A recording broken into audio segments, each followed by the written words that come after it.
Angel one application आप use कैसे कर सकते हो, इसका पूरा ट्यूटोरियल हम इस वीडियो में समझेंगे।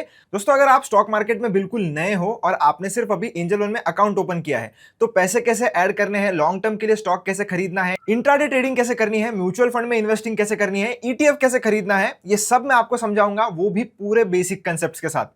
और मैं आपको कुछ ऐसी टिप्स भी दूंगा जो आपको एज ए बिगिनर फॉलो करनी चाहिए, ताकि आपको मार्केट में कोई भी बड़ा नुकसान ना हो। और एंजल वन में आप चार्जेस कैसे देख सकते हो, वो भी मैं आपको बताऊंगा।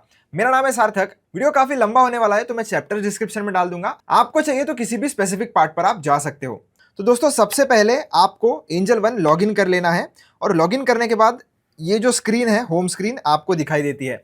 तो अभी बहुत सारी चीजें आपको दिख रही होगी, तो आप घबराइए मत, सब कुछ चीजें जो है वो हम डिटेल में समझेंगे। अभी सबसे पहली चीज आपको ये करनी है कि जैसे ही हम अकाउंट ओपन कर लेते हैं, और हमें चाहे ट्रेडिंग करनी हो, हमें चाहे इन्वेस्टिंग करनी हो, तो हमें उसके लिए चाहिए होंगे फंड्स। तो वो फंड्स कैसे आपको ऐड करने हैं? तो दोस्तों, फंड्स ऐड करने के लिए आपको अकाउंट वाला जो ऑप्शन है, अकाउंट वाले ऑप्शन में आना है। अकाउंट वाले ऑप्शन में आने के बाद आपको दो बटन दिखते हैं, एक ऐड फंड्स और एक विथड्रॉ। ये जो विथड्रॉ होता है, ये पैसे निकालने के लिए होता है, और ये जो ऐड फंड्स है, ये पैसे ऐड करने के लिए होता है। तो आपको सबसे पहले आपको जितने भी पैसे चाहिए ट्रेडिंग या इन्वेस्टिंग के लिए, वो ऐड कर लेने हैं। तो ऐड फंड्स पे क्लिक करना है। क्लिक करने के बाद आपको इधर पैसे डाल लेने हैं कि जितना भी आपको अमाउंट ऐड करना है। एग्जाम्पल के लिए मुझे अगर 500 रुपये करने हैं, तो मैं 500 रुपये इधर एंटर कर दूंगा। आपको इधर व्यू ऑल पेमेंट मेथड्स पर क्लिक करना है। इधर जैसे ही आप क्लिक करोगे, आपके इसमें यूपीआई का ऑप्शन आ रहा होगा, यूपीआई पर क्लिक करिए। और आप जो भी एप्लीकेशन यूज करते हैं, फोन पे, गूगल पे, या अगर आप यूपीआई आईडी के मदद से भी करना चाहते हो, तो उधर यूपीआई आईडी का भी ऑप्शन आपको मिल जाएगा। वहां पर क्लिक करके इसको आप जो है वो पेमेंट कर लीजिए, और तुरंत आपके पैसे आपके एंजल वन के डीमैट अकाउंट में ऐड हो जाएंगे। तो अब हमने बैलेंस ऐड कर लिया। बैलेंस ऐड करने के बाद आपको फिर से चलना है होम वाले सेक्शन में। अब होम वाले सेक्शन में सबसे ऊपर से हम शुरू करेंगे, तो आपको एक सर्च बार दिखाई देता है। ये सर्च बार सबसे इंपॉर्टेंट चीज है। सर्च बार में आप जो भी कुछ सर्च करोगे, वो देखने के लिए आपको मिल जाएगा, चाहे फिर वो स्टॉक्स हो, ऑप्शंस हो, फ्यूचर्स हो, म्यूचुअल फंड हो, या ईटीएफ हो। कुछ भी आप सर्च करेंगे, वो सब आपको इधर देखने के लिए मिल जाता है। उसके राइट साइड में आपको आपका प्रोफाइल का बटन दिखता है। उस प्रोफाइल के बटन में आपको पर्सनल डिटेल्स, डीमैट की डिटेल्स, तो जो भी अकाउंट रिलेटेड डिटेल्स होती है ना, वो सब आपको इधर देखने के लिए मिलेगी। तो वो कुछ भी सेटिंग अगर आपको चेक करनी है, तो वो आप इस बटन की मदद से चेक कर सकते हो। अब होम वाले सेक्शन में भी आपको अलग अलग जो है वो सब सेक्शंस मिलते हैं। तो सबसे पहला होता है स्टॉक का, फिर फ्यूचर एंड ऑप्शंस का, म्यूचुअल फंड का, फिर कमोडिटी का, फिर एफडी का। तो ये अलग अलग सेक्शंस है। अभी पहले हम शुरू करते हैं स्टॉक्स वाले सेक्शन से। तो स्टॉक्स का मतलब क्या होता है? स्टॉक्स का मतलब होता है कि जो भी हम शेयर्स है, उसमें अगर बाइंग या सेलिंग करना चाहते हैं, चाहे वो फिर इंट्राडे हो या डिलीवरी हो, तो वो हम इस सेक्शन से कर सकते हैं। या तो अगर आप डायरेक्टली सर्च करके करना चाहो, तो वो भी आप कर सकते हो। अब सबसे ऊपर आपको मार्केट्स टुडे में ये देखने के लिए मिलेगा कि जो हमारे बड़े बड़े इंडाइसेस है, जैसे निफ्टी 50 हो गया, सेंसेक्स हो गया, बैंक निफ्टी हो गया, तो वो आज कैसा कर रहे हैं, उसका आउटलुक जो है वो आप ऊपर की तरफ इधर देख सकते हो। उसके नीचे गेनर्स और लूजर्स आपको देखने के लिए मिलेंगे, मतलब कि आज के दिन में कौन से ऐसे शेयर्स है जो बहुत ही ज्यादा अप है उनके नॉर्मल परफॉर्मेंस के कंपैरिजन में। तो ट्रेंड आप देख सकते हो, इटरनल हमारा जोमेटो है। तो इधर लार्ज कैप, मिड कैप या स्मॉल कैप आप चूज करके देख भी सकते हो कि ये पर्टिकुलर इसमें कौन सा शेयर जो है वो सबसे ज्यादा बड़ा है आज के दिन में।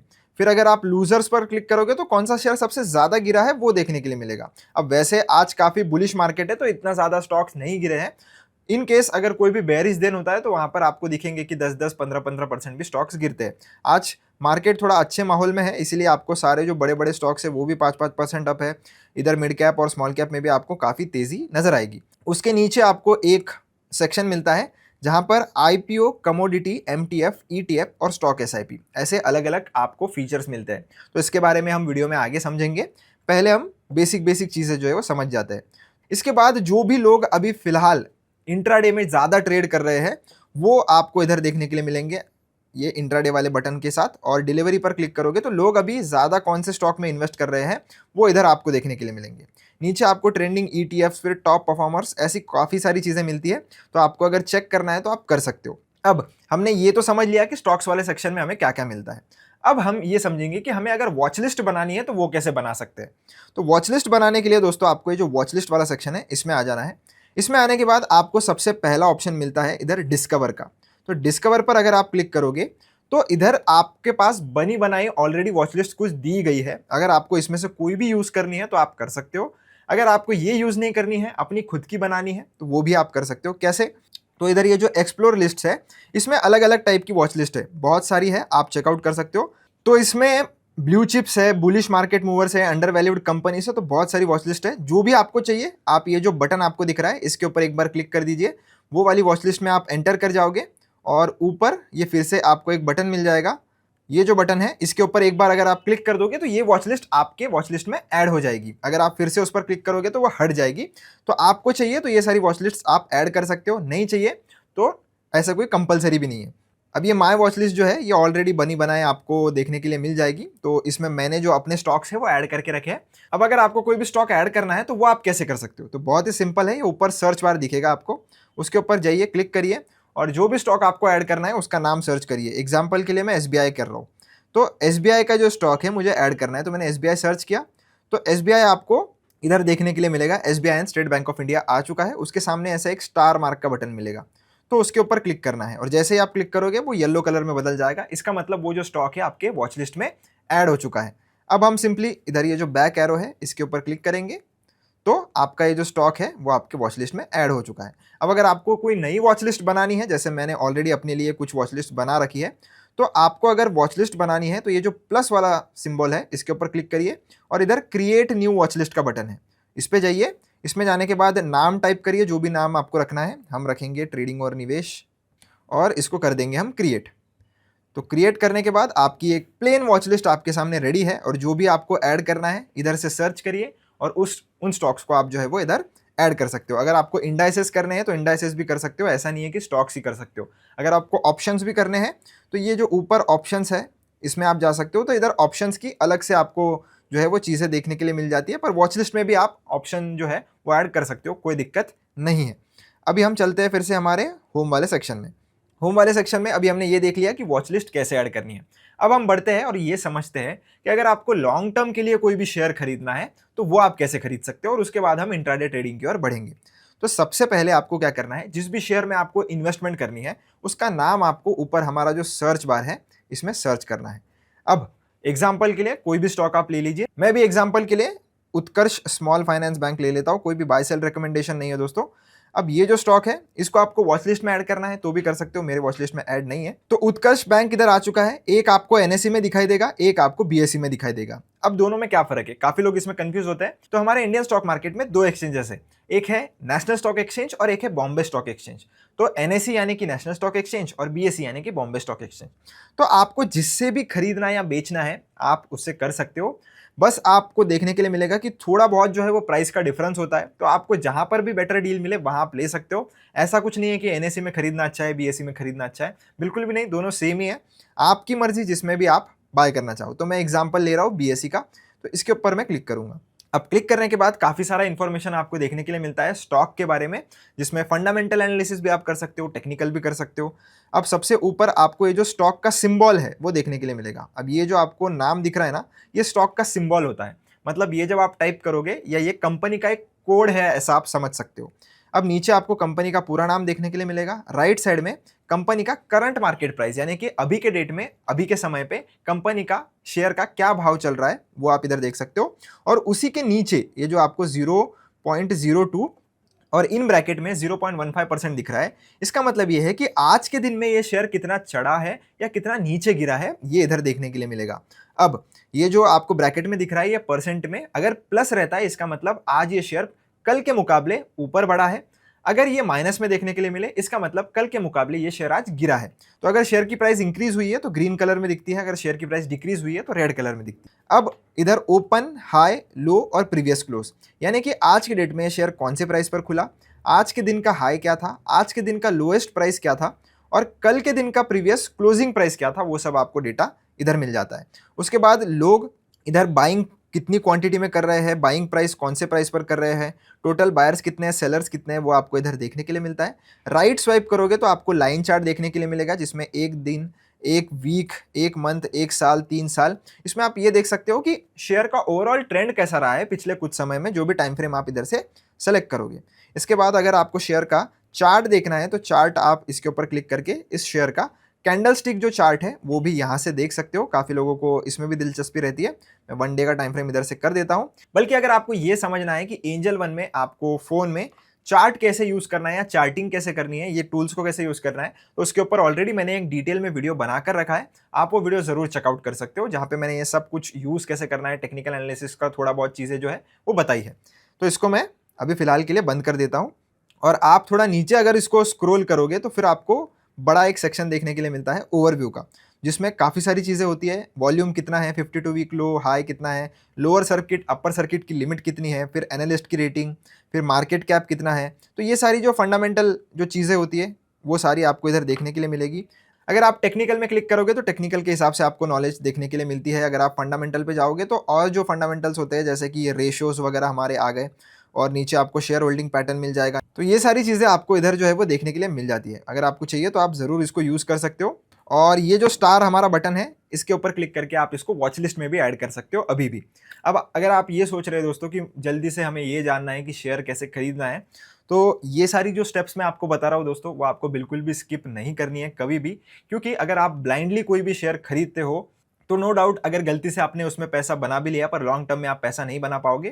तो इन्वेस्टमेंट कर रहे हो, जरूरी नहीं है कि आप एंजल वन के प्लेटफॉर्म पर ही एनालिसिस करो, आप दूसरे प्लेटफॉर्म पर भी कर सकते हो और फिर एनालिसिस करके ही आपको कोई भी शेयर में इन्वेस्ट करना है।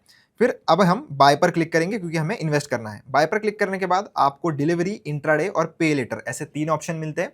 तीनों में डिफरेंस क्या है पहले ये समझिए। तो डिलीवरी का मतलब ये होता है कि अगर आपको कोई भी शेयर 1 दिन से ज़्यादा अगर होल्ड करना हो तो डिलीवरी वाला ऑप्शन आपको चूज़ करना पड़ेगा। इसका मतलब क्या? यानी कि आज मार्केट ओपन हुआ है, आज मार्केट क्लोज हो जाएगा। तो ऐसा समझिए अगर मैंने आज शेयर खरीदा और मुझे कल भी अगर बेचना है तो मुझे डिलीवरी वाला ही ऑप्शन चूज करना पड़ेगा। और मैंने अगर आज शेयर खरीदा और मुझे 10 साल के बाद भी बेचना है तो भी मुझे डिलीवरी वाला ऑप्शन ही चूज करना पड़ेगा। 1 दिन से ज्यादा अगर आपको कितने भी दिन शेयर होल्ड करना है लॉन्ग टर्म के लिए तो डिलीवरी वाला ऑप्शन ही आपको चूज करना पड़ता है। और इसमें कोई लिमिट नहीं होती है कि 3 महीने, 6 महीने, 1 साल ही आप होल्ड कर सकते हो। जब तक आप खुद से शेयर नहीं बेचोगे तब तक आप डिलीवरी वाला ऑप्शन में जो है वो शेयर होल्ड कर सकते हो लॉन्ग टर्म में अपने हिसाब से। अब दूसरा ऑप्शन होता है आपका इंट्राडे, जो कि हम वीडियो में आगे समझेंगे।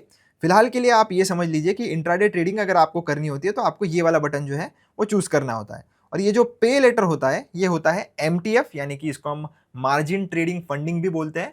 बट ये एक टोटली अलग चीज़ है। अगर आप एक बिगिनर हो तो इससे आपको बिल्कुल दूर रहना है, आपको ये फिलहाल के लिए यूज़ नहीं करना है। तो मैं डिलीवरी वाला ऑप्शन जो है उसको चूज कर लेता हूं।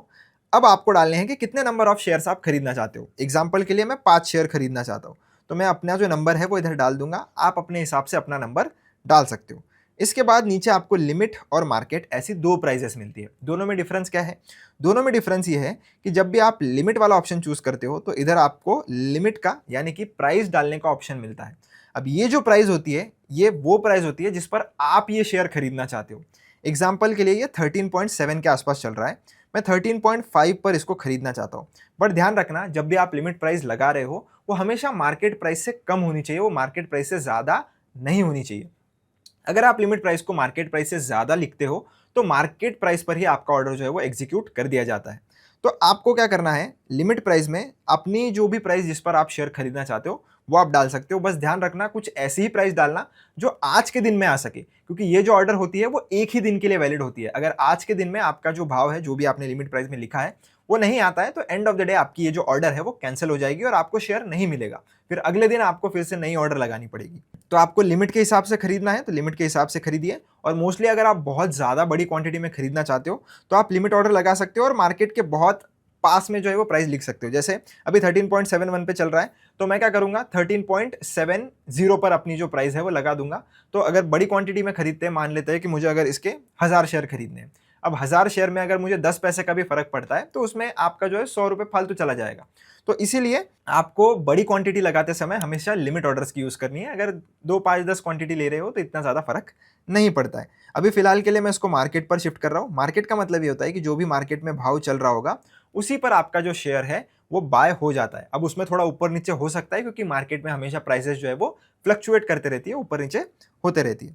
अब मार्केट पर मैंने इसको लगा दिया। नीचे आपको देखने के लिए मिलेगा मार्जिन रिक्वायर्ड, यानी कि इस पर्टिकुलर शेयर को या इस पर्टिकुलर ऑर्डर को एग्जीक्यूट करने के लिए मुझे कितना मार्जिन लगेगा। अब उसके साथ आपको चार्जेस भी देखने के लिए मिलते हैं ब्लू कलर में, आप उसके ऊपर क्लिक करिए।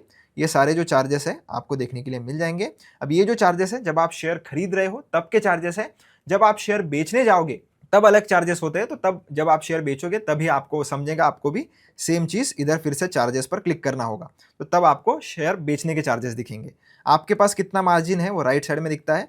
अभी आपको सिंपली ये सब चीजें करने के बाद प्लेस बाय ऑर्डर पर क्लिक करना है। ये कॉशन बताता है, कोई कोई स्टॉक्स को नहीं बताता है, आपको यस पर क्लिक कर देना है। यस पर क्लिक करने के बाद आप आ जाते हो सीधा ऑर्डर्स वाले सेक्शन में, और ऑर्डर्स वाले सेक्शन में आपको एक ऊपर ऑर्डर का बटन मिलेगा, एक पोजीशन का बटन मिलेगा। तो जिस भी दिन आप शेयर बाय करते हो ना, एक दिन के लिए वो आपके पोजीशंस में शो होता है। भले ही अगर आप पोर्टफोलियो में जाओगे तो पोर्टफोलियो में भी इक्विटी में अगर आप जाओगे तो हमने जो अभी शेयर बाय किए हैं वो इधर आ चुके हैं, पर वो एक दिन के लिए आपके पोजीशन वाले सेक्शन में भी बताते हैं। तो वो पोजीशन में आपको चिंता नहीं करनी है कि वो क्यों बता रहा है, क्या मैंने इंट्राडे में तो नहीं खरीद लिया। बिल्कुल नहीं, अगर आप डिलीवरी में भी खरीदते हो तो वो आपको एक दिन के लिए इधर शो करेगा। ये इधर DEL यानी कि डिलीवरी लिखा भी हुआ है, आप एक बार क्रॉस वेरीफाई भी कर सकते हो। तो अगर डिलीवरी लिखा हुआ है इसका मतलब आपने इन्वेस्टमेंट पर्पज से ही खरीदा है। एक दिन वो इधर दिखाएगा, अगले दिन वो गायब हो जाएगा, पर पोर्टफोलियो से वो गायब नहीं होगा जब तक आप नहीं बेचोगे तब तक।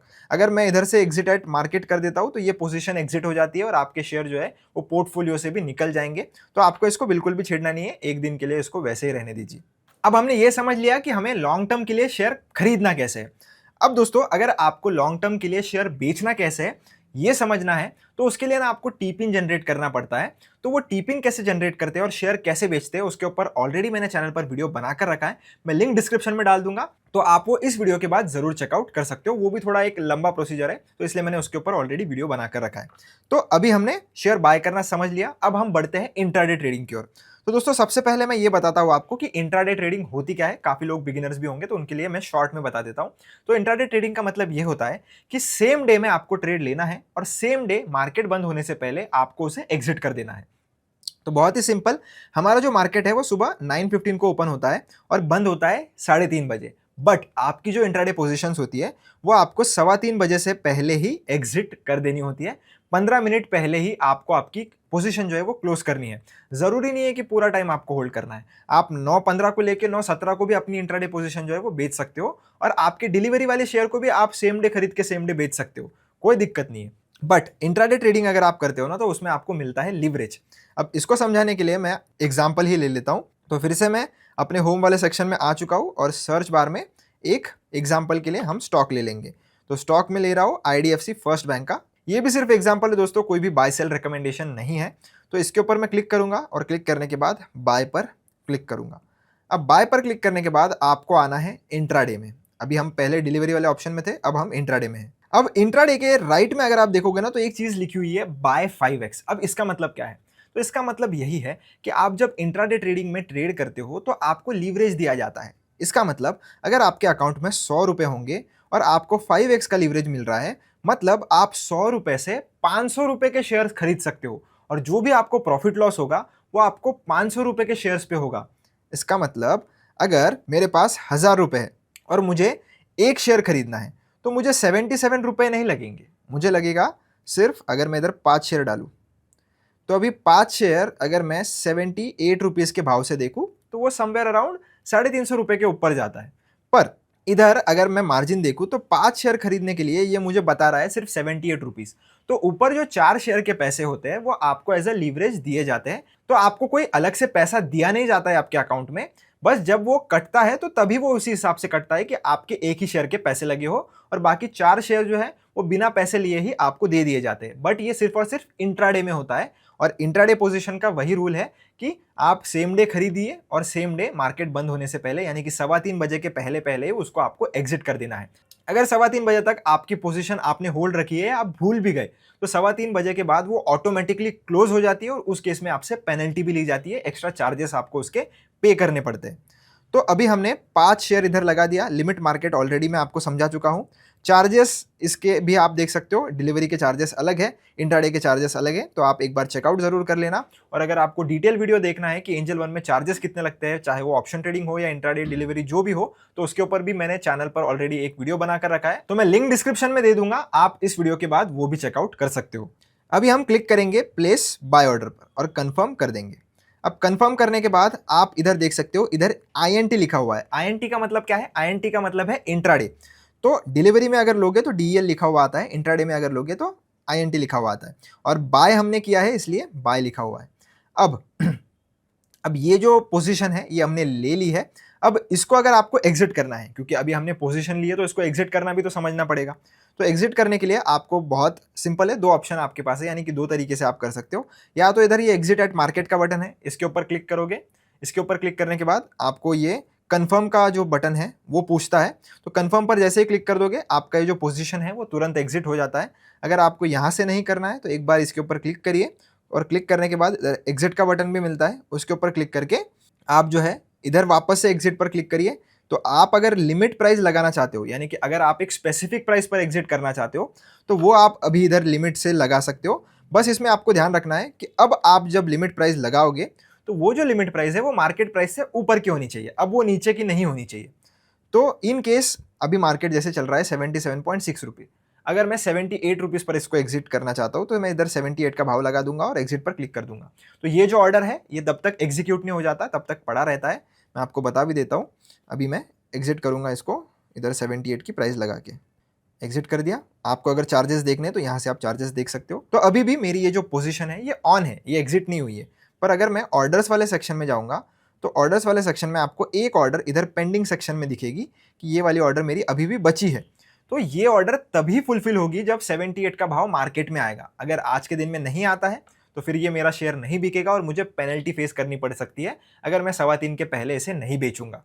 अगर आप चाहो तो ऐसे ऑर्डर लगा के फिर 3:10 को अगर आपके ऑर्डर एग्जीक्यूट नहीं हुए तो मैन्युअली भी एग्जिट कर सकते हो। बस ध्यान रखना कि आपको पोजीशन एग्जिट करनी है। तो अभी मैं जाऊंगा एग्जिट एट मार्केट जो है इसके ऊपर क्लिक करके कंफर्म कर दूंगा।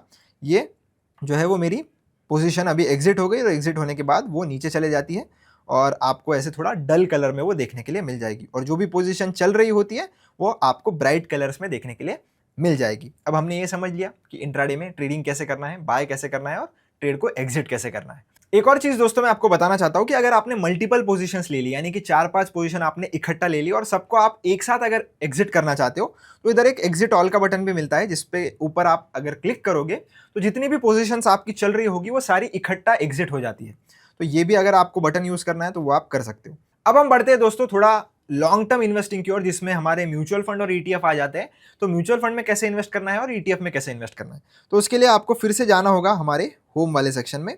तो होम वाले सेक्शन में आप म्यूचुअल फंड का इधर बटन देख सकते हो। इसमें आने के बाद आपको देखने के लिए मिलेगा आपका सबसे ऊपर डैशबोर्ड। तो मैंने ऑलरेडी छोटा डेमो पर्पस के लिए पैसा इन्वेस्ट कर रखा है, इसलिए मुझे ये बता रहा है। अगर आपने इन्वेस्ट नहीं किया होगा तो आपको ये नहीं दिखाई देगा। अब इधर दिखाई दे रहा है इन्वेस्ट इन ट्रेंडिंग SIPs। तो जो भी SIPs में लोग इन्वेस्ट कर रहे हैं वो सारी आपको इस पर्टिकुलर सेक्शन में देखने के लिए मिलेगी। आप व्यूअर पर क्लिक करते हो तो अलग अलग इधर स्कीम्स है, आप इसमें से चाहो तो चूज कर सकते हो। वरना अगर आपको इधर सर्च बार है, उधर भी कोई भी स्कीम का नाम पता है, डायरेक्टली जाकर उस स्कीम का नाम सर्च करिए और उसमें भी आप इन्वेस्ट कर सकते हो, कोई इशू नहीं है। अभी नीचे आओगे तो टॉप पिक्स का आपको एक अलग से सेक्शन मिलेगा, जिसमें 100 रुपये से SIP करनी है तो वो वाले है। हाईएस्ट रिटर्न कौन से म्यूचुअल फंड ने दिए है वो है। सेफेस्ट SIPs है। ग्लोबल एंड AI फंड्स है। तो अलग अलग कैटेगरीज आपको मिल जाएगी। नीचे अगर आपको एक्सप्लोर करना है तो large cap, mid cap, flexi cap category wise करना है तो वो भी कैटेगरीज आपको इधर मिल जाती है। तो काफ़ी कुछ है इधर, आपको बहुत सारी चीज़ें एक्सप्लोर करने के लिए मिलेगी। आपको चाहिए तो वो आप इधर एक्सप्लोर कर सकते हो। बाकी अगर आपको ऑलरेडी पता है कि कौन से म्यूचुअल फंड में इन्वेस्ट करना है तो उसका नाम आप ये जो सर्च बार है हमारा उसके ऊपर क्लिक करके सर्च कर सकते हो। अभी मैं एग्जांपल ले रहा हूँ ICICI प्रूडेंशियल के निफ्टी 50 इंडेक्स फंड का। तो मैंने ICICI सर्च किया। अभी ये जो म्यूचुअल फंड है ना, इधर आपको थोड़ा राइट स्वाइप करना है, इसको सेलेक्ट कर लेना है ताकि आपको जो भी सिर्फ म्यूचुअल फंड्स हो ना वही दिखाई दे। इसमें फिर आपको स्टॉक, ऑप्शंस, बाकी कुछ भी नहीं दिखाई देगा, सिर्फ म्यूचुअल फंड ही दिखाई देगा। अब ICICI निफ्टी और 50, तो निफ्टी 50 इधर इंडेक्स फंड जो है वो आ चुका है 2 नंबर पे। इसके ऊपर मैं क्लिक करूंगा। क्लिक करने के बाद सबसे ऊपर आपको ये देखने के लिए मिलेगा, ये एक डायरेक्ट और ग्रोथ प्लान है। इसका मतलब क्या है? इसका मतलब ये है कि एंजल वन इसमें कोई भी कमीशन आपसे चार्ज नहीं कर रहा है, तो इसीलिए उसको हम एक डायरेक्ट प्लान बोलते हैं। और ग्रोथ का मतलब ये होता है कि जितना भी प्रॉफिट होता है या जितने भी डिविडेंड्स वगैरह जो भी आता है वो री इन्वेस्ट किया जाता है, इसलिए लॉन्ग टर्म में कंपाउंडिंग आपको थोड़ी अच्छी देखने के लिए मिलती है। तो ये स्कीम का टाइप हो गया। उसके बाद आपको स्कीम का पूरा नाम देखने के लिए मिलेगा। ये अदर कैटेगरी में आता है और एक इंडेक्स फंड है इसलिए इंडेक्स कैटेगरी में आता है। इसके बाद पिछले 3 सालों में इसने एनुअल रिटर्न्स कितने दिए हैं, तो सालाना 9.33% के इसने एनुअल रिटर्न दिए हैं, वो इधर लिखा हुआ है। पिछले 3 महीने में, 6 महीने में, 1 साल, 3 साल, 5 साल में कैसे रिटर्न दिए हैं, जैसे आप स्टॉक्स में देख पा रहे थे वैसे ही आप इधर भी देख सकते हो। नीचे आपको एनएवी देखने के लिए मिलती है। अब एनएवी का मतलब क्या? एनएवी का मतलब होता है नेट एसेट वैल्यू। तो जैसे हमारे शेयर की करंट मार्केट प्राइस होती है, यानी कि शेयर का मार्केट प्राइस होता है, वैसे ही म्यूचुअल फंड का एक यूनिट का प्राइस होता है, जो कि होता है नेट एसेट वैल्यू। तो जैसे आप शेयर्स को नंबर ऑफ शेयर्स में बाय करते हो, यानी कि क्वांटिटी में बाय करते हो, 1 शेयर, 2 शेयर, 5 शेयर, तो वैसे ही आप म्यूचुअल फंड को यूनिट्स में बाय करते हो। बट म्यूचुअल फंड के जो यूनिट्स होते हैं उसमें आप फ्रैक्शनल यूनिट्स खरीद सकते हो। मतलब 0.2, 0.5, 0.6, 0.7, 0.23, 0.35, तो ऐसे आप रैंडम यूनिट्स भी खरीद सकते हो। जरूरी नहीं है कि एक पूरा यूनिट ही आपको खरीदना है या 2 पूरे यूनिट ही आपको खरीदने हैं, जैसे आपको शेयर्स में करना पड़ता है।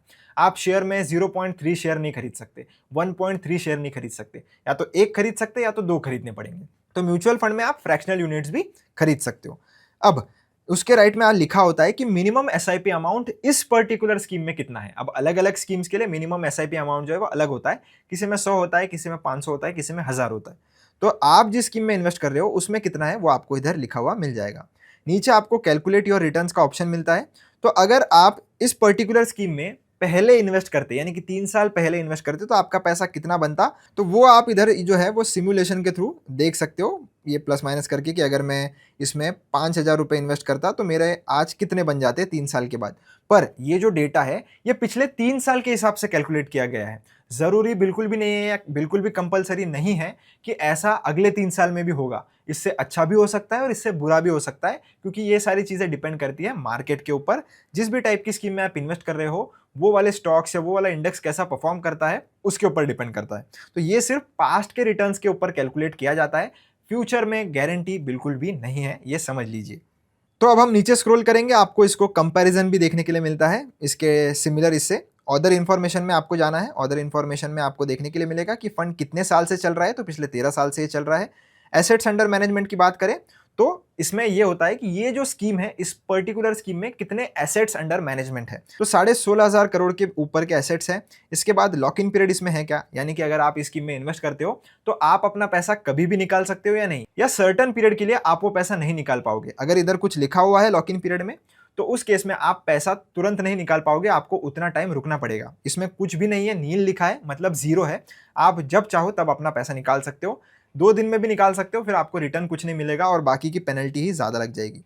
तो एग्जिट लोड होता है। तो एग्जिट लोड का मतलब ये होता है, तो जब भी आप पैसा इन्वेस्ट करते हो, यानी कि आज मैंने पैसा अगर इन्वेस्ट किया, तो एग्जिट लोड का मतलब होता है एक सर्टेन पीरियड के पहले अगर आप अपना पैसा निकालते हो तो उस केस में आपसे पेनल्टी ली जाती है। अब किसी किसी में वो एग्जिट लोड 1 साल का होता है, किसी में 7 दिन का होता है, किसी में 6 महीने का होता है। तो ये डिपेंड करता है कि कौन सा type of mutual fund scheme में आप वो इन्वेस्ट कर रहे हो। अब इस पर्टिकुलर स्कीम में कोई भी एग्जिट लोड नहीं है, इसीलिए इसमें अगर मैं आज पैसा डालूंगा और कल भी निकाल लूंगा तो मेरे से कोई पेनल्टी नहीं ली जाएगी।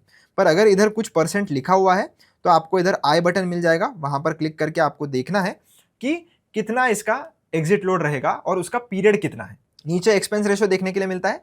एक्सपेंस रेशो मतलब क्या? तो दोस्तों एक्सपेंस रेशो का मतलब ये होता है कि आप इस म्यूचुअल फंड स्कीम में पैसा लगा रहे हो। अब ये जो म्यूचुअल फंड स्कीम है ये स्टॉक्स रिसर्च करेगा, ये बाय सेल करेगा, तो उनका पर कुछ ट्रांजैक्शन कॉस्ट होता है। ये सारी जो टीम पैसा वगैरह हैंडल कर रहे हैं उसके बदले में जो फीस लेते हैं, तो वो जो फीस है ये कवर होती है इस एक्सपेंस रेशो से। तो 0.2% सालाना आपसे ये जो पैसा है वो लिया जाता है। तो जो आप पैसा इन्वेस्ट करते हो उसी में से ये काट लिया जाता है, डेली नहीं कटता है। साल का 0.2% है, तो 0.2% को अगर हम 365 से डिवाइड करें, यानी कि साल में 365 दिन होते हैं, तो जब हम 0.2% को 365 से डिवाइड करते हैं तो बहुत ही छोटा नंबर आता है। वो जो नंबर होगा वो आपके एनएवी यानी कि नेट एसेट वैल्यू से ऑलरेडी रोज जो है वो डिडक्ट किया जाता है। तो ऐसा नहीं है कि 6 महीने आपने पैसा रखा और आपने निकाल लिया और आप बोलोगे कि तो मैंने तो 1 साल पैसा नहीं रखा तो 0.2% मेरे से कैसे इन्होंने ले लिया। तो ऐसा नहीं होता है। एक्सपेंस रेशो जो होता है वो डेली आपके एनएवी के प्राइस से डिडक्ट किया जाता है, पर इतना छोटा अमाउंट होता है कि वो आपको दिखेगा भी नहीं। अब ऐसी इंफॉर्मेशन दोस्तों आपको कोई भी यूट्यूबर नहीं बताएगा, तो चैनल को जरूर सब्सक्राइब कर लेना, क्योंकि ऐसी इंफॉर्मेशन मेरे चैनल पर आपको भर भर के मिलेगी। अब नीचे टैक्स इंप्लीकेशंस लिखे हुए हैं। 1 साल के पहले आप म्यूचुअल फंड को बेचते हो तो आपसे एसटीसीजी लिया जाता है 20% का, जितना भी प्रॉफिट आपको होगा, लॉस होगा तो नहीं लगता है। और एलटीसीजी यानी कि 1 साल के ऊपर अगर आप कोई भी म्यूचुअल फंड को होल्ड करते हो तो उस केस में लॉन्ग टर्म कैपिटल गेन्स 12.5% का लिया जाता है, पर 1,25,000 का एग्जेम्पशन होता है, तो उसके ऊपर अगर आपका प्रॉफिट जाता है तो ही लिया जाएगा, वरना नहीं लिया जाएगा। अब ये थोड़ा कॉम्प्लिकेटेड है, इसमें काफी सारी चीजें भी आती है। अभी फिलहाल के लिए बेसिक के लिए आप इतना समझ लीजिए। नीचे अगर आप जाओगे तो फंड मैनेज बाय, इसका फंड मैनेजर वगैरह कौन है, रिस्क एंड रेटिंग कितनी है, ये बहुत ही इंपॉर्टेंट होता है दोस्तों, ये काफी लोग इग्नोर कर देते हैं। तो जो भी स्कीम में आप इन्वेस्ट कर रहे हो उसका रिस्क देख लीजिए कि ये बता रहा है कि ये वेरी हाई रिस्क है, क्योंकि आपका पैसा जो है वो डायरेक्टली स्टॉक्स में लगने वाला है, तो ऑब्वियसली उसमें रिस्क रहेगा। आप एक बार जरूर चेक कर लेना कि जिस भी स्कीम में आप इन्वेस्ट कर रहे हो तो आपको पता है या नहीं आप कहाँ इन्वेस्ट कर रहे हो, तो वेरी हाई रिस्क है इस पर्टिकुलर कैटेगरी में। फिर ये जो फंड है ये कहाँ पर पैसा लगा रहा है, तो ये फंड होल्डिंग्स में आपको देखने के लिए मिलेगा कि कहाँ कहाँ पैसा लगा रहा है। ये सेक्टर वाइज है, इधर होल्डिंग्स बाय सेक्टर है। टॉप होल्डिंग्स में जाओगे तो आपको ये कौन से स्टॉक्स में कितना प्रतिशत अपना पैसा लगा रहा है वो भी लिखा हुआ है। अब ये निफ्टी 50 इंडेक्स फंड है, तो निफ्टी 50 में जैसे जो भी स्टॉक का वेटेज है उसी हिसाब से इन्होंने पैसा लगाया है। अब ये सब करने के बाद आपको नीचे जो इन्वेस्ट नाउ का बटन है उसके ऊपर कर देना है क्लिक। क्लिक करने के बाद दो ऑप्शन आपको मिलते हैं, एक है एसआईपी का और एक है वन टाइम का। दोनों में डिफरेंस क्या है? एसआईपी में आप जो है वो एक सर्टेन अमाउंट, फिक्स्ड अमाउंट हर महीने या हर 15 दिन या हर हफ्ते में ऐसे इन्वेस्ट कर सकते हो। वैसे जो अपना एंजल वन है उसमें सिर्फ मंथली इन्वेस्टमेंट का ऑप्शन है। और वन टाइम का मतलब ये होता है कि इकट्ठा लमसम एक बार आपने इन्वेस्ट कर दिया और उसके बाद जब आपका वापस मन करेगा अपने हिसाब से तभी आप इन्वेस्ट कर सकते हो। और सेम स्कीम में आप अगर बार बार वन टाइम इन्वेस्टमेंट करना चाहो तो भी कर सकते हो, कोई दिक्कत नहीं आती है। अब एसआईपी अगर आपको करनी है तो एसआईपी के ऊपर ऑलरेडी मैंने एक वीडियो बनाकर रखा है जिसमें मैंने सब बताया कि आप ऑटो पे कैसा लगा सकते हो, जिसके मदद से आपका जो पैसा है वो बैंक अकाउंट से ऑटोमेटिकली डेबिट हो जाता है। तो वो थोड़ा लंबा प्रोसीजर है, इसके ऊपर डेडिकेटेड वीडियो ऑलरेडी चैनल पर बना हुआ है, मैं लिंक डिस्क्रिप्शन में डाल दूंगा, आप इस वीडियो के बाद देख सकते हो। और अगर आपको वन टाइम इन्वेस्ट करना है, एक बार इकट्ठा इन्वेस्ट करना है, तो मिनिमम जैसे 100 रुपीज़ है इस स्कीम में, आपके इसमें 500 हो सकता है, 1000 हो सकता है, तो चेक कर लेना। तो वो आपको अमाउंट डाल देना है आपके हिसाब से और कंटिन्यू पर क्लिक करना है। जैसे ही कंटिन्यू पर क्लिक करोगे आपके इसमें अगर यूपीआई का ऑप्शन है तो यूपीआई की मदद से भी आप कर सकते हो। मेरे इसमें यूपीआई एप्लीकेशन नहीं है इसलिए सिर्फ नेट बैंकिंग का ऑप्शन दिखा रहा है। तो आप नीचे से जो है वो, मेरे पास 3 बैंक है तो मैं इधर सेलेक्ट कर सकता हूँ। अगर आपके पास एक ही बैंक है तो आप उस पर क्लिक करके बस ध्यान रखना कि जो भी पेमेंट आप कर रहे हो यूपीआई में वो उसी बैंक से जाना चाहिए जिसमें आपने इधर रजिस्टर करके रखा है या नीचे जो लिख कर आ रही है। अगर आपने दूसरे किसी बैंक से पेमेंट कर दिया तो वो पेमेंट फेल हो जाएगा और वो पैसा आपको वापस आ जाएगा और आपकी ऑर्डर जो है वो एग्जीक्यूट नहीं होगी। तो ऐसे वन टाइम करके आपको पे 100 पर क्लिक करके पेमेंट कंप्लीट कर देना है और आपका ये जो ऑर्डर है वो सक्सेसफुली कंप्लीट हो जाता है। और 2 से 3 दिन का समय लग सकता है ये ऑर्डर को पूरी तरीके से कंप्लीटली प्रोसेस होने में, 2 से 3 वर्किंग डेज का समय लग सकता है। 2 से 3 दिनों के बाद जो है वो आपके पोर्टफोलियो में ये जो चीज़ है वो शो हो जाएगी। और जब ऑर्डर कंप्लीट हो जाती है तो फिर से आपको आपके ये जो डिस्कवर वाला सेक्शन है म्यूचुअल फंड्स वाले सेक्शन में वो देखने के लिए मिल जाएगा कि आपका इधर करंट वैल्यू में आ जाएगा। अगर आप पोर्टफोलियो में जाओगे तो उधर भी आपको देखने के लिए मिल जाता है। इधर अगर आप मल्टीपल स्कीम्स में इन्वेस्ट करते हो तो सब आपको मिल जाएगी। जैसे मैंने 2 स्कीम्स में इन्वेस्ट कर रखा है, एक है बंधन और एक है टाटा, तो इसमें 221 रुपये, इसमें 100 रुपीज़ है। तो वो आपको अपने पोर्टफोलियो सेक्शन में जो है वो अलग से डाइवर्सिफिकेशन देखने के लिए मिल जाएगा कि आपको प्रॉफिट कितना हो रहा है, वो भी सब इधर मिल जाएगा। अगर आप एसआईपी शुरू करते हो तो वो एसआईपी आपको इस वाले पर्टिकुलर सेक्शन में मिल जाती है। तो मेरी 2 एसआईपी चल रही है, वो दोनों आपको इधर मिल जाएगी। अब इन केस अगर आपको ऑर्डर्स देखनी है, जैसे कि अभी आपने जो ऑर्डर की पेमेंट किया तो उसको ट्रैक करना है, तो राइट में ऑर्डर्स वाला सेक्शन मिलता है। इसमें आप जो भी ऑर्डर करोगे वो इधर देखने के लिए मिलेगी। तो जब तक वो इन प्रोग्रेस है तब तक आपको टेंशन नहीं लेना है। जब कंप्लीटेड लिखा हुआ आ जाता है उसके सामने, इसका मतलब वो ऑर्डर कंप्लीट हो चुकी है और अब आप देख सकते हो आपके पोर्टफोलियो में वो जो यूनिट्स है वो आ गए होंगे। अब बढ़ते हैं दोस्तों हमारे आखिरी पार्ट की ओर, जो कि है ईटीएफ इन्वेस्टिंग। अब ईटीएफ भी काफ़ी इंपॉर्टेंट चीज़ होता है और आपको इसके बारे में पता होना चाहिए कि कैसे आप इसमें इन्वेस्ट कर सकते हो। पर ईटीएफ क्या है ये अगर आपको नहीं पता है तो मैं आपको शॉर्ट में बता देता हूँ। तो दोस्तों जैसे हमारा म्यूचुअल फंड होता है ठीक उसी तरीके से हमारा ईटीएफ भी होता है। दोनों बहुत हद तक सिमिलर है, बट दोनों में एक बड़ा फैक्टर ये है कि जो ईटीएफ्स होते हैं वो एक्टिवली मैनेज नहीं होते हैं। इसका मतलब क्या कि म्यूचुअल फंड में एक फंड मैनेजर होता है, वो फंड मैनेजर सोच समझ के डिसीजंस लेता है कि मुझे कहाँ पर पैसा लगाना है, कौन सा स्टॉक खरीदना है, कौन सा स्टॉक बेचना है। पर हमारे जो ईटीएफ्स होते हैं इसमें इतना तामझाम नहीं किया जाता, ये पैसिवली मैनेज होते हैं। तो इसमें एक सेट क्राइटेरिया होता है, जैसे कि इस पर्टिकुलर इंडेक्स में पैसा लगाना है, उस पर्टिकुलर सेक्टर में पैसा लगाना है, तो उसमें ऑलरेडी डिफाइंड होता है कि इतना इतना परसेंटेज एलोकेशन इतने इतने सेक्टर में देना है। तो ये ऑलरेडी एक मशीन के थ्रू सेट होता है। तो इसमें कोई भी एक्स्ट्रा एफर्ट नहीं करना पड़ता और ये पैसिवली मैनेज्ड होता है। इसलिए ईटीएफ में भी एक्सपेंस रेशियो होता है, बट वो म्यूचुअल फंड से कम होता है। और ईटीएफ जो होते हैं वो हमारे स्टॉक मार्केट पे जैसे हम स्टॉक को बाय सेल कर सकते हैं, ठीक उसी तरीके से हम ईटीएफ्स को भी बाय सेल कर सकते हैं। वो हम म्यूचुअल फंड्स को नहीं कर सकते। और ईटीएफ में अगर आपको कोई भी बाय सेल करना है तो वो आप मार्केट आवर्स में ही कर सकते हो, मार्केट आवर्स के बाद में नहीं कर सकते। बट म्यूचुअल फंड्स में अगर आपको ऑर्डर कभी भी लगानी है, आप लगा सकते हो। आप रात के 12 बजे लगाइए बाय ऑर्डर, तब भी लग जाएगी, और सेल ऑर्डर भी लगानी है तब भी लग जाएगी। भले ही उसको एग्जीक्यूट होने में 2 से 3 दिन का समय लग सकता है, बट ईटीएफ में ऐसा नहीं होता। ईटीएफ में आप जब मार्केट चालू है तभी उसको खरीद सकते हो और बेच सकते हो, और वो तुरंत जैसे स्टॉक्स होते हैं वैसे ही काम करते हैं। चलिए एक एग्जाम्पल से और अच्छे से समझते हैं। उसके लिए हमें फिर से चलना पड़ेगा हमारे स्टॉक्स वाले सेक्शन में और नीचे स्क्रॉल करना है। नीचे स्क्रॉल करने के बाद आ जाते हैं हम ईटीएफ में। ईटीएफ का फुल फॉर्म होता है दोस्तों एक्सचेंज ट्रेडेड फंड। वही है कि डायरेक्टली आप एक्सचेंज पर इसको ट्रेड कर सकते हो, और ये एक फंड ही होता है म्यूचुअल फंड के जैसा, इसीलिए हम इसको फंड बोलते हैं। अब एग्जाम्पल के लिए ये आपको टॉप रिकमेंडेड में इधर जूनियर 20 बता रहा है। जूनियर 20 क्या है? जूनियर 20 निप्पॉन इंडिया का एक ईटीएफ है जो निफ्टी नेक्स्ट 50 नाम का एक इंडेक्स है, उसमें अपना पैसा लगाता है। तो वही है, सेट होता है कि इतना % वेटेज इस स्टॉक को है, तो जैसे ही इसमें पैसा आता है वो उस हिसाब से डिवाइड हो जाता है एक मशीन के थ्रू। इसमें फंड मैनेजर को कुछ ज़्यादा मेहनत नहीं करनी पड़ती, सारा एल्गोरिदम के साथ, मशीन्स के साथ लगाया जाता है, और ये बहुत पहले से ही है। और ईटीएफ्स इसीलिए बनाए गए थे क्योंकि इसमें एक्टिव मैनेजमेंट ना हो, पैसिवली हो। अब नीचे आपको एसआईपीस के थ्रू कौन से जो ईटीएफ्स है वो देखने के लिए मिलेंगे। हाँ, ईटीएफ में भी आप वन टाइम यानी कि इकट्ठा इन्वेस्टमेंट कर सकते हो, जैसे आप स्टॉक्स में करते हो या म्यूचुअल फंड में करते हो। और इसमें आप एसआईपी भी कर सकते हो जैसे आप म्यूचुअल फंड में करते हो। काफ़ी लोगों को ये नहीं पता, तो मैं आपको वो भी बता देता हूँ कि कैसे आप कर सकते हो। नीचे आपको ईटीएफ्स बाय एंजल वन मिलेगा। ईटीएफ की भी कई कैटेगरीज होती है, वो आपको देखने के लिए मिलेगी। इंडेक्स फंड्स है, गोल्ड वाले हैं, सिल्वर वाले हैं। अगर आप व्यू ऑल में जाते हो तो आपको इधर gold, silver, sector, date, global, others, बहुत सारी कैटेगरीज मिलती है, आपको इधर देखने के लिए मिल जाएगी।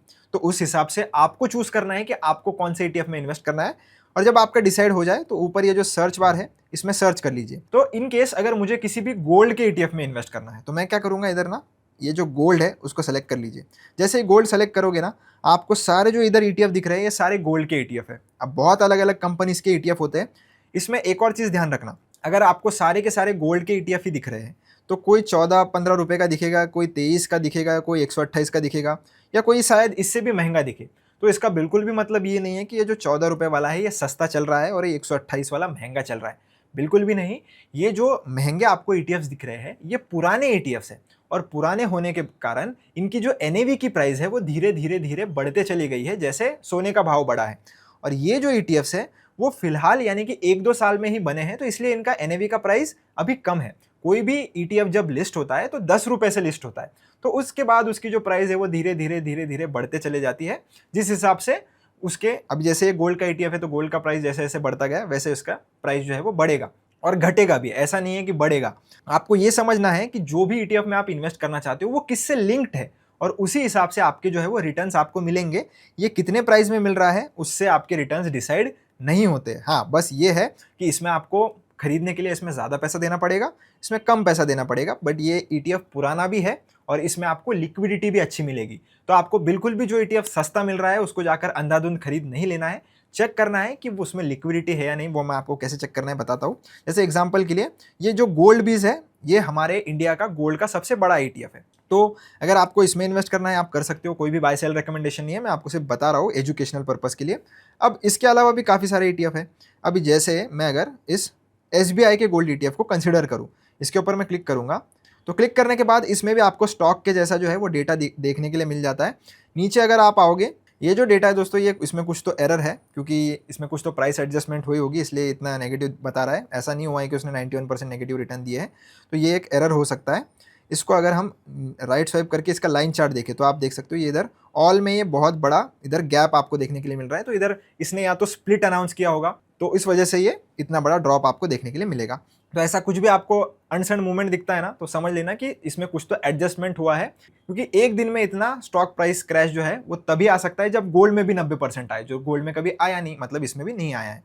तो नीचे अगर हम जाएंगे तो सेम चीज़ें आपको स्टॉक्स के जैसे देखने के लिए मिलेगी, कुछ चीज़ें आपको म्यूचुअल फंड के जैसे देखने के लिए मिलेगी, जैसे एसेट्स अंडर मैनेजमेंट है, फाउंडेड इन कब है, रिस्क इसमें कितना है, मैनेजर इसका कौन है। फंड मैनेजर इसमें भी होता है पर उनका ज़्यादा काम इधर नहीं होता है एक्टिवली मैनेज करने का।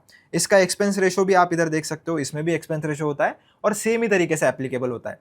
इसकी भी एक करंट मार्केट प्राइस होती है, उसी को हम इसका एनएवी बोलते हैं। इसी के साथ आपको इधर ट्रैकिंग एरर नाम का एक नई चीज़ देखने के लिए मिलेगी और INAV नाम की एक नई चीज़ देखने के लिए मिलेगी। तो ट्रैकिंग एरर का मतलब क्या होता है? ट्रैकिंग एरर का मतलब ये होता है कि ये जो ETF है वो गोल्ड के रिटर्न्स को कितने अच्छे से रिक्रिएट कर पा रहा है। मतलब अगर गोल्ड ने एक साल में 15% रिटर्न दिया तो ये ETF कितना क्लोज रिटर्न दे पा रहा है आपको 15% के। तो इसमें एरर आ सकता है 0.39% का, यानी कि ये 14 से 15% को आपको रिटर्न निकाल कर दे देगा अगर गोल्ड भी 15% देगा। तो ट्रैकिंग एरर जितना कम होता है उतना ज़्यादा अच्छा, और एक्सपेंस रेशो भी जितना कम होता है उतना ज़्यादा अच्छा, चाहे फिर वो म्यूचुअल फंड में हो या इसमें हो, ETF में हो। बट ऐसा नहीं है कि सिर्फ कम एक्सपेंस रेशो है इसलिए आप जाकर खरीद लो, ऐसा नहीं होता है। म्यूचुअल फंड एनालिसिस करने के अलग चीज़ है। अगर आपको चाहिए कि मैं म्यूचुअल फंड एनालिसिस पर एक वीडियो बनाऊं जिसमें मैं ये बताऊंगा कि म्यूचुअल फंड सेलेक्ट कैसे करना है, एनालाइज कैसे करना है, तो वो आप कमेंट सेक्शन में ज़रूर लिख देना, उस पर हम ज़रूर वीडियो लेकर आएंगे। तो INAV का मतलब क्या है? INAV का मतलब ये होता है कि ये जो NAV का प्राइस होता है ये इसका एक्चुअल प्राइस होता है। तो ये जो ऊपर आपको मार्केट प्राइस दिख रहा है और ये जो INAV दिख रहा है, इसमें अगर बहुत बड़ा गैप चल रहा हो तो आपको ऐसे ETF में पैसा इन्वेस्ट नहीं करना है, क्योंकि आप इसमें समझ लीजिए कि जो उसकी रियल में वैल्यू है उससे काफ़ी ज़्यादा ऊपर पर वो ट्रेड कर रहा है। और ये जो प्रीमियम है ये मोस्टली आपको कोई भी फोमो आ जाता है, जैसे अभी सिल्वर या गोल्ड की बहुत ज़्यादा रैली आ गई थी तो तब गोल्ड और सिल्वर के ETF में भी INAV और करंट मार्केट प्राइस में काफ़ी गैप चल रहा था, 10-10, 15-15% का गैप चल रहा था। तो इसमें आपको ये समझना है कि ऑलरेडी आप 15% जो है वो महंगा खरीद रहे हो इस ETF को, और ये काफ़ी होता है। तो हमेशा चेक कर लेना कि INAV और ये जो प्राइस है वो जितना ज़्यादा क्लोज रहे उतना ज़्यादा अच्छा है। अब इसमें भी आपको रिटर्न्स बेंचमार्किंग देखने के लिए मिलती है कि कैटेगरी एवरेज कितना दिया है, ये इसका कितना नंबर आता है, तो ये सब आपको इधर देखने के लिए मिलेगा। आपको कैलकुलेटर वगैरह यूज़ करना है तो वो भी आप कर सकते हो। नीचे आपको स्टॉक्स के जैसे बाय सेल का बटन मिलता है, एक है बाय और एक है सेल। तो अगर हमें इसे खरीदना है तो बाय के बटन पर क्लिक करना होता है, और जैसे आप खरीदते हो इंट्राडे में इसको नहीं खरीदना है, आप खरीद सकते हो पर नहीं खरीदना है, लॉन्ग टर्म इन्वेस्टमेंट के हिसाब से खरीदना है। डिलीवरी वाला ऑप्शन है, स्टॉक के जैसे अपना स्टॉक का नंबर डालिए, कितने नंबर ऑफ ETF खरीदने हैं, जैसे 5 खरीदने हैं, आपको मार्जिन कितना लगेगा, चार्जेस कितने लगेंगे आप चेकआउट कर सकते हो, जितने स्टॉक्स में लगते हैं उसी हिसाब से लगते हैं इसमें भी। प्लेस बाय ऑर्डर पर क्लिक करोगे, ये आपके होल्डिंग्स में जो है वो चला जाएगा।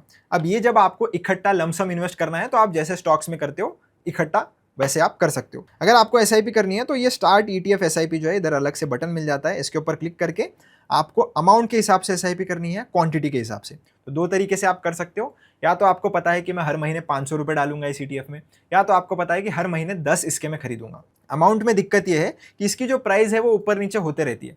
तो अगर आपको 200 रुपये में आज एक ETF मिल रहा है तो कल 200 रुपये में शायद एक भी ना मिले, तो अमाउंट में वो दिक्कत हो जाता है। तो इसीलिए हमेशा करना है तो क्वांटिटी के हिसाब से करिए।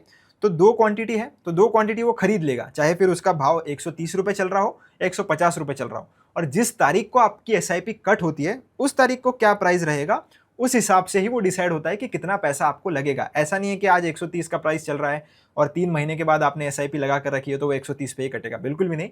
जिस दिन आपकी SIP कट हो रही है उस दिन उसका मार्केट प्राइस क्या है उस हिसाब से ही वो कट होता है, चाहे फिर वो बढ़ा हुआ हो चाहे फिर वो घटा हुआ हो, उसी हिसाब से पैसे आपके बैंक अकाउंट से कटेंगे। इधर से आप नंबर ऑफ क्वांटिटी डाल सकते हो, इधर से आप डेट सेलेक्ट कर सकते हो कि कब आपको खरीदनी है। आप वीकली भी कर सकते हो, डेली भी कर सकते हो। इसमें अगर आपको करना है तो डेट सेलेक्ट करिए, कंफर्म पर क्लिक करिए, SIP आपकी आज क्रिएट हो जाएगी और पहला इंस्टॉलमेंट आपका अगले महीने से चला जाएगा। इसको अगर आपको बैंक मैंडेट के साथ लगाना है, यानी कि ऑटो डेबिट फीचर के साथ लगाना है, तो चैनल पर ऑलरेडी वीडियो है, मैं लिंक डिस्क्रिप्शन में डाल दूंगा, आप देख सकते हो। अब आपको ये सवाल भी आ रहा होगा कि मैं इतने सारे वीडियो का CTA क्यों दे रहा हूँ, कि दूसरे वीडियो देखने को क्यों बोल रहा हूँ, क्योंकि ये जो सारी स्टेप्स है ना दोस्तों, ये अपने आप में ही एक अलग प्रोसेस है और इसको समझने के लिए और करने के लिए आपको अलग से टाइम लगेगा।